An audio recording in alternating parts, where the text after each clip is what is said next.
یہ تو اجتہادی بحثیں ہیں کہ وضو چلوں میں پانی لے کے کوہنی تک لے جانا ہے یا کوہنی سے ڈال کے انگلیوں تک لے کر آنا ہے، یہ اجتہادی بحثیں ہیں۔ اصلی بحث تو یہ ہے کہ تم اللہ کو یاد کرتے ہو یا نہیں، تمہیں اللہ یاد بھی ہے۔ 4 صفتیں اگر میرے آپ کے اندر نہیں ہوں گی، ہمارے اندر نہیں ہوں گی تو ہم ناکام ہیں۔ 4 چیزیں اگر میرے اور آپ کے اندر نہیں ہوں گی تو ہم ناکام ہیں۔ سب سے پہلی چیز، توجہ چاہوں گا، سب سے پہلی چیز مجھے اپنے آپ کو تولنا ہوگا کہ میرے پاس ہر چیز کے لیے تو وقت ہے، اپنے اللہ کے لیے بھی وقت ہے یا نہیں۔ زیادہ تو ٹائم ہی نہیں مانگ رہا، 24 گھنٹے میں ذرا آپ 17 رکعتوں کے منٹ تو نکال لیجئے کتنے ہیں۔ بہت سارے لوگ تو اگر واجبات ہی صرف ادا کریں تو 17 رکعتوں کے 17 منٹ ہی بنتے ہیں۔ 24 گھنٹے میں اس نے ہم سے 17-20 منٹ مانگے ہیں، اور وہ بھی اگر میرے پاس نہ ہو تو میں کچھ بھی ہوں گا لیکن میں کامیاب انسان نہیں ہوں۔ جس کے پاس سب کے لیے وقت ہے مگر اپنے اللہ کے لیے وقت نہیں ہے، یہ انسان کامیاب نہیں ہے۔ اسے وقت نکالنا ہوگا، 2 رکعت کا ٹائم۔ اچھا، اس کو بھی رکعتیں نہیں چاہیے، ورنہ مشکل ترین نماز فجر کی تھی، جب بستر چھڑوائی دیا تھا تو 4 رکعت پڑھوا لیتا، مگر اسے رکعتیں نہیں چاہیے، ہماری حاضریاں چاہیے۔ میں یاد بھی تھا آج تمہیں یا نہیں، اسے یہ جذبہ چاہیے ہمارا۔ تو وہ انسان ناکام ہے کہ جس کے پاس سب کے لیے وقت ہے مگر اپنے اللہ کے لیے وقت نہیں ہے۔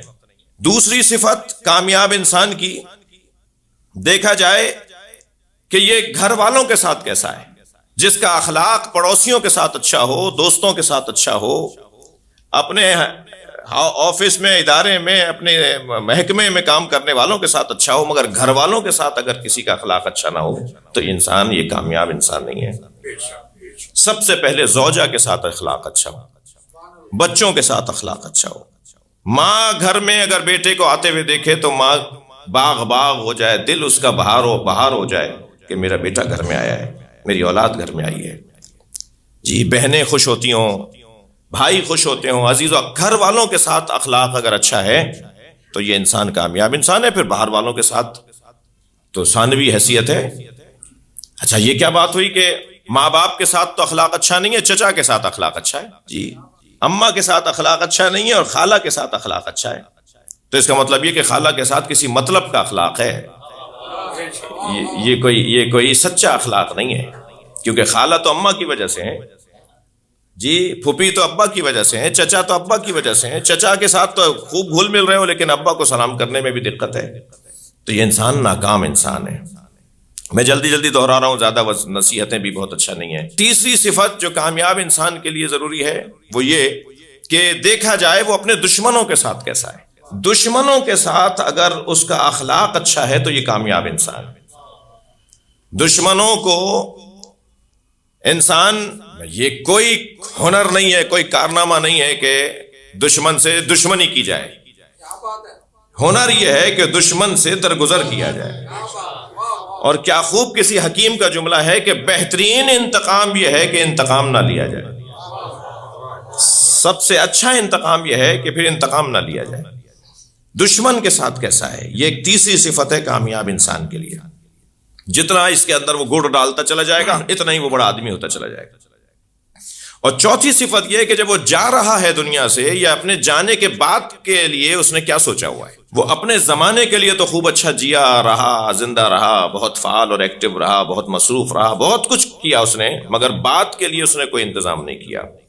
اگر بعد بھی اس کی تحریک اور اس کا نظریہ چلتا رہے گا، بعد میں بھی وہ سلسلہ جاری رہے گا، تو یہ کامیاب انسان ہے۔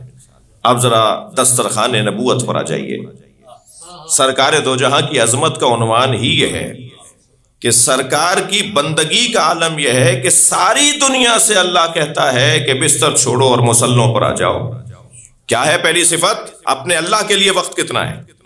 جب ہم اس عنوان میں سرکار مولا نبی اور مولا علی اور اہل بیت عصمت و طہارت کی باب میں اور بارگاہ میں آتے ہیں تو ان کا عنوان بندگی ایسا ہے کہ ساری دنیا سے اللہ کہتا ہے کہ بستر چھوڑو اور مصلے پر آؤ، عبادت کرو، مگر نبی سے کہتا ہے قم اللیل الا قلیلا، اے میرے حبیب کبھی آرام بھی کر لیا کرو، کبھی بستر پہ بھی چلے جایا کرو۔ تمہاری تو عبادت میں اتنا وقت ہے، تم اپنی عبادت میں اتنے شوق اور ذوق سے رہتے ہو کہ تمہارے پیروں پہ ورم آ جاتا ہے۔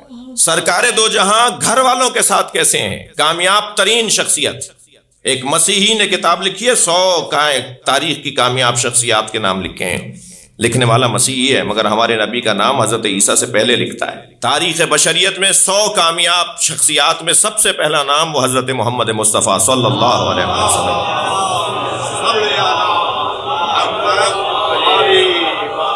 ہمارے نبی کے کمال کا دوسرا عنوان یہ کہ آپ کا گھر والوں کے ساتھ اخلاق کیسا ہے۔ گھر والوں کے ساتھ آپ دیکھیے، حتیٰ گھر والوں کے ساتھ اخلاق اس درجے پر حسین تھا، جمیل تھا کہ بعض جعلی روایتیں بھی آ گئیں کہ زوجاؤں کے ساتھ آپ کا انداز کیا ہوتا تھا، جی تماشا دکھانے والی اور مثال۔ یہ اصل جو روح ہے اس کے اندر وہ اخلاق کی روح ہے کہ گھر والوں کو وقت دے رہے ہیں یا نہیں، گھر والوں کے ساتھ اخلاق اچھا ہے یا نہیں۔ امام حسن امام حسین کو شانوں پر بٹھا رہے ہیں، گودی میں لے رہے ہیں، نماز میں پشت پہ بیٹھ گئے تو سر نہیں اٹھا رہے ہیں۔ حتیٰ ایک دن بڑی حسین روایت ہدیہ کر رہا ہوں، ایک دن امام حسن سے فرمایا بیٹا حسن حسین سے کشتی کھیلو، کشتی لڑو، جو ورزش پر بھی ہمارے پاس دلیل بنے گی، یہ حدیث ورزش پر دلیل بنے گی۔ امام حسن امام حسین کی کشتی کروائی، کچھ دیر کے بعد امام حسین کا ساتھ دینے لگے، حسین یہاں سے آؤ، حسین یہاں سے پکڑو حسن کو۔ تو جناب زہرا نے فرمایا بابا آپ حسین کا ساتھ دے رہے ہیں، حسن کا ساتھ نہیں دے رہے۔ اس کو مسکرا کے فرمایا بہت دیر سے جبریل حسن کا ساتھ دے رہے تھے، تب میں نے حسین کا ساتھ دیا ہے۔ یہ کتاب بچوں کے ساتھ رہنا، بچوں کے ساتھ وہ تفریحی انداز میں رہنا، جی اپنی بیٹی کے ساتھ بیٹھنا، اپنے زوجاؤں کے ساتھ بیٹھنا، گھر والوں کے ساتھ کہ سرکار گھر میں آ رہے ہیں تو ایک خاص گھر والوں کو سکون اور سرور نصیب ہو رہا ہے۔ گھر والوں کے ساتھ اخلاق ایسا، گھر والوں میں جو زوجہ کا رشتہ ہے نا بڑا حساس رشتہ ہے، یہ سب سے دیر سے مانتی ہیں اور سارے رشتے مان لیتے ہیں مگر اگر جو دیر سے اقرار کرے وہ زوجہ والا رشتہ ہے۔ جی بڑے بڑے لوگوں کی زوجائیں بہت دیر سے مانتی ہیں۔ جی ایک ڈاکٹر صاحب نسخہ لکھنے بیٹھے اپنے بچے کے لیے، تو محترمہ کی آواز آئی کیا کر رہے ہیں؟ کہ بھائی تمہیں نہیں پتا ہمارا بچہ 3 دن سے بیمار ہے، میں سب کو دیکھ کر آیا ہوں، اب اپنے بچے کو طے کروں کیا دوا دینی ہے؟ کہا نہیں آپ فلاں دوست کو ذرا فون کر لیجئے، وہ فلاں بھی آپ سے 1 ہفتے سے دوائیاں لے رہا ہے، اب تک ٹھیک نہیں ہوا ہے، میرے بچے پہ تجربے نہیں کیجیے گا۔ تو ڈاکٹر صاحب کو بھی زوجہ محترمہ ذرا نہیں مانتی ہیں، انجینئر صاحب بھی گھر ٹیڑھا بناتے ہیں اگر اپنا بنائے تو وہ زوجہ مانتی نہیں ہے۔ مولانا حضرات کا بھی حال کوئی اچھا نہیں ہے، ہاں جی وہ جی آپ کی تقریر فلاں تعریف کرے تو کیونکہ وہ جانتا نہیں ہے نا آپ کو، ہم تو آپ کو جانتے ہیں نا۔ تو مولوی کی زوجہ بھی، تو زوجاؤں کا اقرار کرنا، اپنے شوہر کی تعریف کرنا بہت مشکل ہے، مگر قربان جائیں نبی کی ذات پہ، جب اعلان نبوت کیا ہے تو سب سے پہلے زوجہ نے کلمہ پڑھا ہے، جناب خدیجۃ الکبریٰ نے کلمہ پڑھ کے بتایا سچا نبی ہے۔ اور تیسرا عنوان یہ کہ دشمن کے ساتھ کیسے تھے، سرکار دو جہاں دشمن کے ساتھ کیسے تھے۔ فتح مکہ کے موقع پر جب ہاتھوں میں رسیاں ڈال کر انہیں کھڑا کیا گیا، جنہوں نے نبی کو مکے سے ہجرت کرنے پر تیار کیا، آمادہ ہوئے، لفظ مجبور نہیں بول رہا میں، ماحول ایسا بنایا سرکار کے لیے کہ سرکار مدینہ چھوڑ کے مکہ چھوڑ کے چلے گئے، ان سب کو گرفتار کیا گیا۔ تو آپ تو جیسے انہیں جانتے ہی نہیں تھے، یعنی آپ کے نزدیک یہ اہمیت ہی نہیں تھی کہ یہ تھے وہ لوگ جنہوں نے مجھے یہ ماحول بنایا اور میں مکہ چھوڑ کر گیا۔ پوچھا یہ کون ہے؟ من ہم، کون ہے یہ؟ فرمایا یہ وہی لوگ ہیں جنہوں نے آپ کو پتھر مارے، آپ کو اذیتیں پہنچائی ہیں، آپ کے ساتھ یہ کیا وہ کیا۔ بڑی عجیب و غریب داستانیں ہیں جو نبی کے ساتھ ہوتا تھا مکے میں۔ تو حضرت فرمایا اذهبوا انتم الطلقاء، جاؤ میں نے تمہیں آزاد کر دیا۔ اور پھر ہاتھوں کو اٹھا کر کہا اللہم اغفرہم انہم لا یعلمون، یا اللہ انہیں معاف کر دے، یہ مجھے جانتے نہیں تھے، یا اگر مجھے جانتے ہوتے تو یہ میرے ساتھ نہیں کرتے۔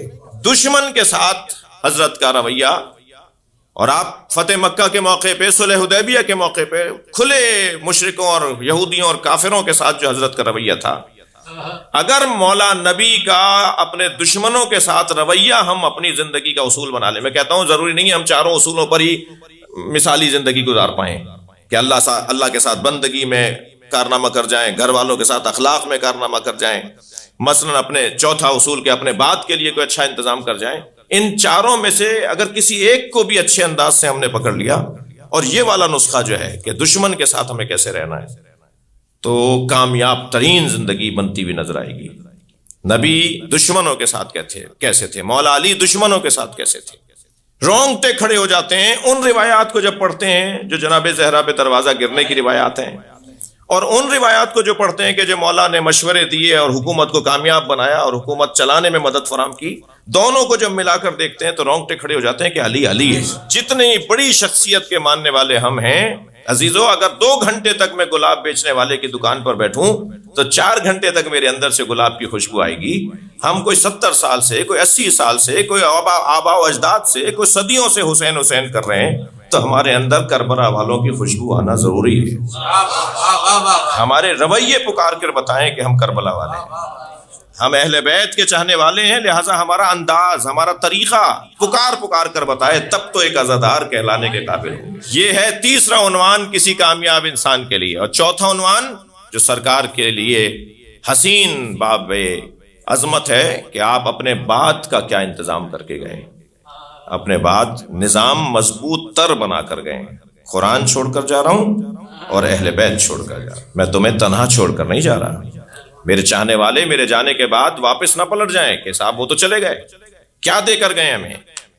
میں تمہیں انی تارکن فیکم الثقلین کتاب اللہ و عطرتی اہل بیتی، میں 2 چیزیں تمہیں چھوڑ کے جا رہا ہوں، تمہارے لیے چھوڑ کر جا رہا ہوں، ایک قرآن اور ایک اپنی عطرت اہل بیت۔ ان دونوں سے اگر جڑے رہو گے لن تضلوا بعدی، تو میرے بعد کبھی گمراہ نہیں ہوگے، یہاں تک کہ حوض کوثر پہ مجھ سے آ کر ملاقات کرو گے، تم کبھی گمراہ نہیں ہوگے۔ قرآن کو اپنے ساتھ رکھنا اور اہل بیت کو اپنے ساتھ رکھنا، کبھی ان دونوں سے اپنا تعلق نہ توڑنا۔